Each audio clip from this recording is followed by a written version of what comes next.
Hola, bienvenidos a Tito Whisky. En este episodio voy a hablarles de un blend canadiense. Les presento el Canadian Club 1858.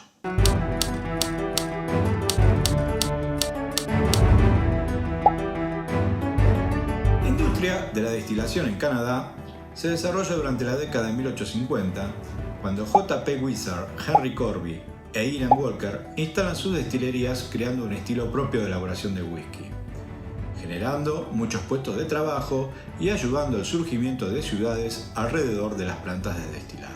Ian Walker era un exitoso comerciante de granos de la ciudad de Detroit y alrededor de 1830 comenzó a destilar vinagre de sidra en su tienda. En 1854 comienza la elaboración de whiskies añejados en barriles. 2 años más tarde, debido a la prohibición de la destilación en el estado de Michigan, se traslada al condado de Windsor, en Ontario, Canadá, y construye una nueva destilería, fundando Walkerville, una comunidad que él financiaba para sus empleados. La elaboración de whisky comienza en 1858.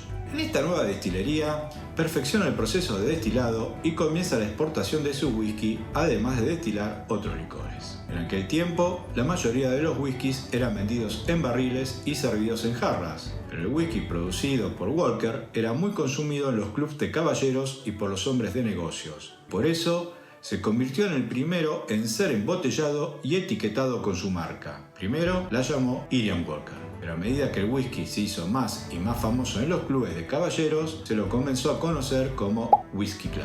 Walker posicionó su whisky como un licor de gran calidad, no solo por su suavidad y su pureza, sino también por su proceso de envejecimiento, ya que se elaboraba en barricas de roble durante un mínimo de 5 años. Este proceso fue revolucionario en aquella época, ya que entonces los bourbons y whiskies americanos se envejecían durante menos de un año. Por eso, en 1890, los productores de bourbon estadounidenses, que no estaban muy contentos con este competidor canadiense, indujeron al gobierno a presentar una nueva regulación por la cual el whisky canadiense tuvo que ser etiquetado con su origen. De este modo, pasó a denominarse Canadian Club Whisky.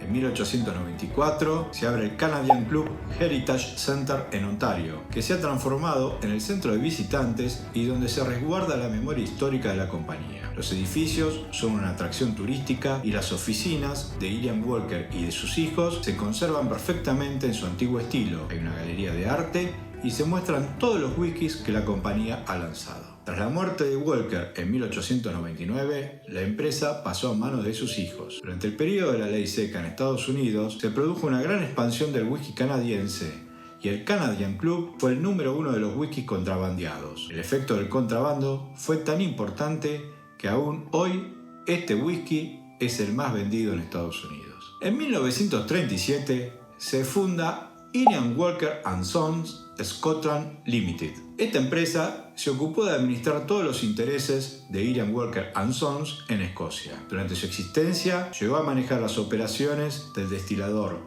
Ian Walker Gooderham & Worts Limited, que incluían a George Ballantyne & Son, las mezcladoras de whisky J&G Studdart, Stirler Bond Company y las destilerías Glenmorangie, Milton Duff, Gavin, Cullenmore, Pulteney, Glencairn, Val Blair y Arlberg, y construyeron y operaron la destilería de granos en Dumbarton, que además albergaba la destilería de Malta Inverleven. A través de Bloch Brothers Distillery controlaron la destilería Scapa y por intermedio de Lundy Brothers la marca Whisky Brokers. En 1977 comienza a funcionar una instalación de mezcla de whisky de última generación en Kilmay. Solo uno de los tanques de mezcla requería 850 barriles de whisky para llenarlo e incluía una planta de embotellado que podía procesar 4 millones de cajas de whisky al año. A fines de la década de 1980, Ian Walker & Sons es adquirida por Allied Lyons. En el 2005, luego de varios traspasos de manos de varias marcas del ex grupo Allied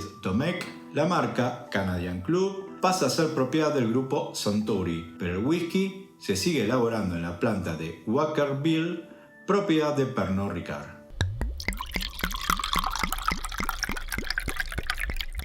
La destilería, ubicada en Walkerville, es una de las más grandes en América del Norte. La misma cuenta con 37 fermentadores y destila 180.000 litros de alcohol cada 24 horas. durante las 24 horas del día, 25 días al mes, para producir una variedad de productos que incluyen vodka, gin, licores, ron y whisky.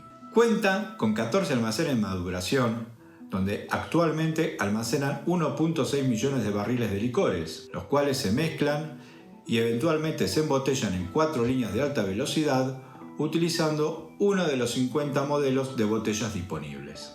Entre los diferentes embotellados con la marca Canadian Club encontramos Canadian Club Small Batch, que es una mezcla de lotes pequeños de barricas ex-bourbon, Canadian Club Sherman Select 100% Rye, producido solo con centeno, Canadian Club Classic 12, destilado de cebada malteada, añejada 12 años, pero también podemos encontrar en 8, 15 y 20 años. El Canadian Club Reserve tiene un mínimo de 9 años y mayormente centeno, y el Canadian Club Sherry Cask, que es un finish en barricas de sherry. Pero el más vendido y conocido es el Canadian Club 1858. Lo que diferencia este whisky de otros es que se utilizan granos de maíz, centeno, centeno malteado y cebada malteada, que se trituran, fermentan y destilan por separado, y luego se mezclan todos los spirits al momento de embarricar. Las proporciones de la receta original de 1858. La mezcla luego se añeja durante un mínimo de 6 años en barricas ex-bourbon. Hasta 1960 el embotellado se realizaba solo 43.4% ABV porque mayoritariamente se vendía en Canadá y Estados Unidos. A partir de ese año agregan embotellados a 40% para exportación a otros países. Desde 1990 solo se embotella a 40%. Se presenta en botellas de 5 ml, 700 y 1000 ml y se distribuye en más de 150 países y ha superado los 2.7 millones de cajas vendidas, liderando los mercados de Canadá y Estados Unidos. Luego de esta presentación, veamos qué nos da este whisky.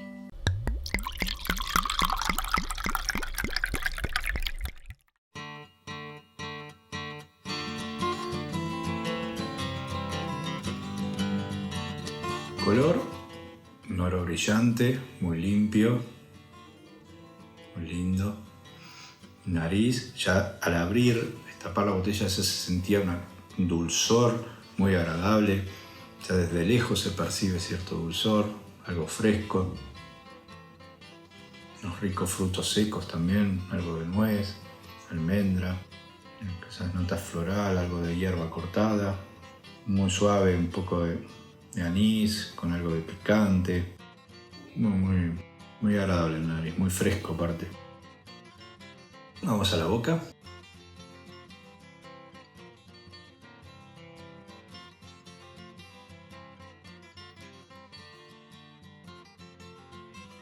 Suave, se desliza muy tranquilamente, muy fresco, al igual que la nariz, como cierta cosa medio dulce, algo meloso, ¿sí? Bastante esa consistencia de la miel, ¿no?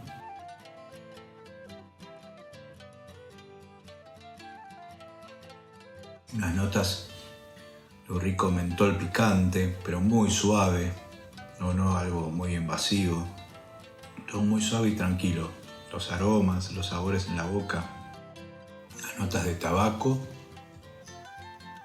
chocolatoso, como algo mezclado con chocolate, y unas pocas notas por ahí de la madera del roble y del centeno tostado, del cereal tostado. Al final,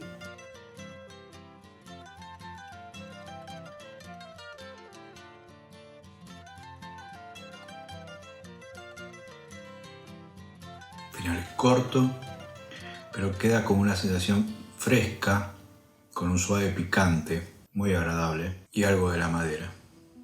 ¿Qué pasa si le agregamos agua?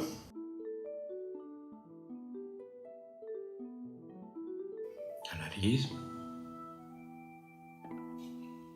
se nota un poquito menos dulce, desaparecen algunas notas florales, que se apaga un poquito, igual se lo siente fresco y suave, como que desaparecen algunas de las notas. La boca,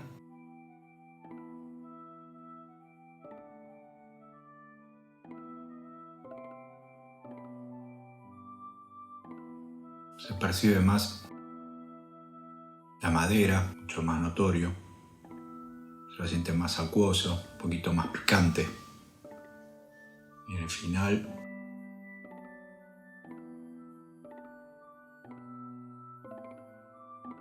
bien, aparecen algunas notas del tabaco y persiste la madera. Igual queda como ese picor fresco, tipo mentol, una cosa así, mentolado. Muy... Está agradable.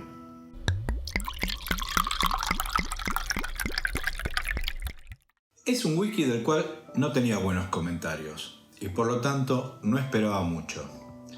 Pero he descubierto un buen whisky para recomendar a principiantes y también para los más conocedores, como para tomar algo agradable y descansar de productos más elaborados. Debido a que el destilado de maíz es el de mayor porcentaje en la mezcla, este whisky resulta muy suave y ligero, y gracias a la frescura presente, tanto en nariz como en boca, se puede combinar muy bien con otras bebidas, ideal con una cerveza amarga bien fría, o beberlo como una alternativa a una cerveza o un trago en verano. Si les gustó el video, no se olviden de darle like y de suscribirse a mi canal. Le doy 3 titos. A disfrutarlo.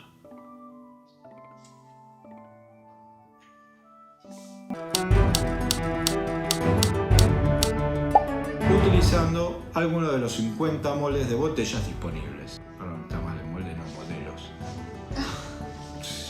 Porque no me sonaba molde, ¿no? Cuenta con 14 almacenes de maduración donde actualmente